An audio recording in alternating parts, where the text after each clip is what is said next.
Hello, story lovers! Welcome to Nana's Fairy Tales, where we share amazing and interesting stories. Don't forget to subscribe to our channel and turn on the notification bell to get notified when we upload another enchanting tale. Today, I want to tell you the motivating story of Oka the slave girl. There was a village in ancient African community where stubborn children were sold into slavery, and poor parents sold some of their children in order to get money to train the rest. In this village was a girl named Oka. Oka's father was sold into slavery because his parents were poor, too poor to cater for him and his siblings. This made Oka to grow up as a slave girl. Her parents died early as a result of hunger and extreme poverty. This made life very hard for Oka as a little child. Oka grew up suffering to take care of herself all by herself. The world she knows is the world of hardship, loneliness, and hunger. She works on people's farms to earn a living, and the villagers, knowing she is a slave girl without parents, highly exploited her. They made her work on their farm, giving her large farms of land to cultivate, and paying her so little that she could barely feed off it. One farming season, the village native doctor saw Oka working tirelessly on a farmland and felt so bad for her. He went to where she stood, looked deep into her soul, and let out a huge sigh. He said to her, "You poor soul, how long will you continue to work in misery and poverty? For how long would you think, eat and live like a hopeless slave girl that the community has turned you to?" Oka stood there, staring into the eyes of this old man. She doesn't know what to say. It was as if she was held spellbound by the voice of the native doctor. The native doctor took Oka to his home and lived with her. He made her his apprentice. He taught her the art and science of herbs and medications. Oka was so happy for the new life she found in the native doctor's house. She felt the presence of a father figure in her life, and this made her feel secure.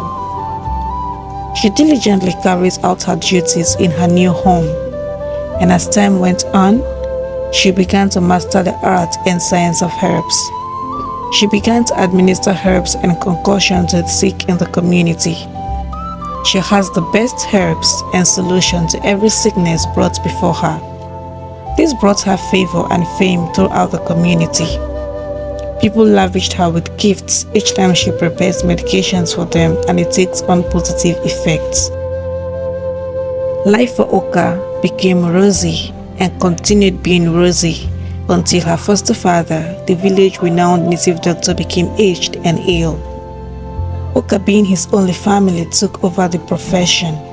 She diligently attended to the sick brought to her and helped them get over all kinds of sicknesses and infirmities. She did this and became extremely prosperous. She took care of her aged foster father and fended solely for him. One day, while Oka ran around doing the house chores and making concoction for some of her patients, her foster father couldn't help it but look at her with extreme joy and admiration.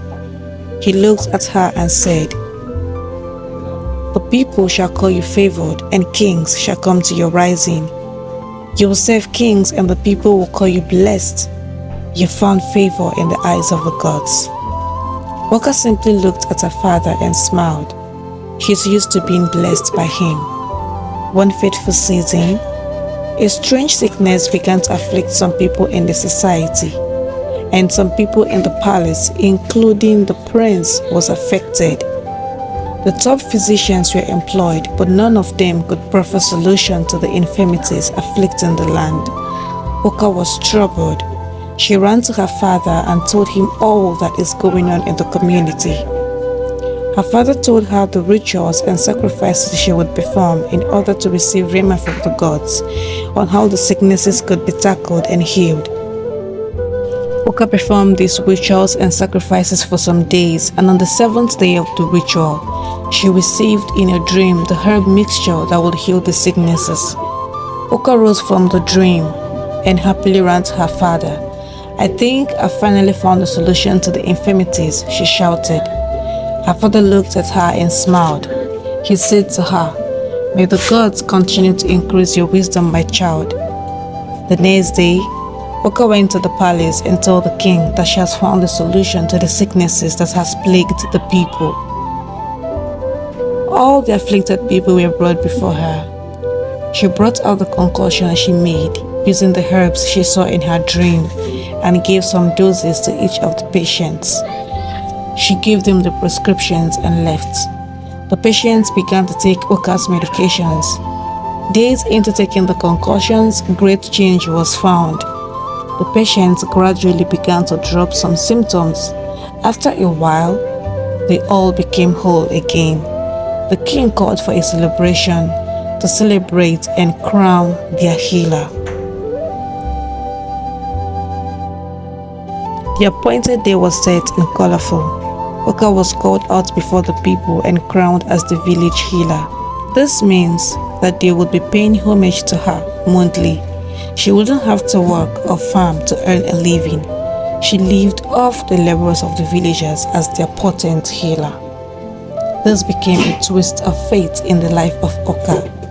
A slave girl destined to suffer and die in misery like her parents became one of the most honored and wealthy people in the society where she's supposed to be a slave. She's no longer the slave girl, but the village healer. She built a house for her father, lived with him, and took care of him. Thank you for listening to this amazing story.